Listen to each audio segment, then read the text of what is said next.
This is a brief message, really an appeal to members of the Wokive mind that you need to be very cautious before you encourage or pressure young people to alter their identities. The reason being that there are consequences. One of the consequences, inevitably, is rejection from their peers, rejection from others. That translates into bullying. Now, some of these kids will sink into deep depression and beyond, and some of them will become violent. And I think that may be the case of 17-year-old Dylan Butler.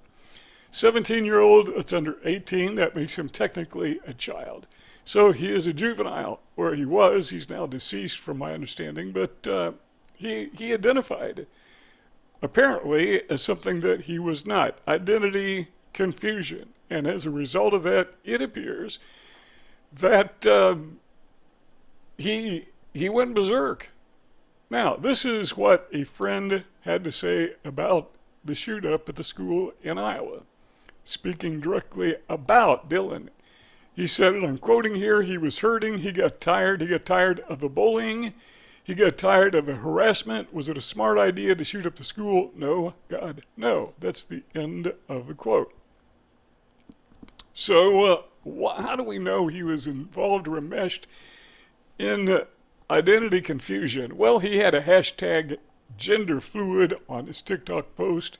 It's not been confirmed whether he identifies this way or whether he identifies as an ally. But the point is, at some point in time, it appears that Dylan Butler was steeped in identity confusion. And the outcome was not depression. Well, maybe it was, I don't know. But it appears that it was definitely violence. And the net result is a sixth grader lost his life. And I think, what was it, 5 others who were injured in the shootings?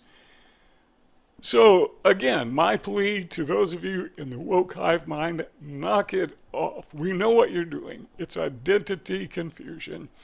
And the strategy is this. The thought reform strategy is this. And some people even own up to this. But it's like you take a lump of clay and you mold it the way that you want it to be molded. And then you bake it in that position. Or another person said we do this. We unfreeze, we remold, and we refreeze. What they're doing is they are altering the identity of individuals so they can mold them and make them to adjust and accommodate their call it woke ideology. I should call it a broke ideology, or maybe even call it Marxism. This is a horrible thing that you're doing to kids. And, I got to tell you, there are consequences. So my appeal to you is just knock it off.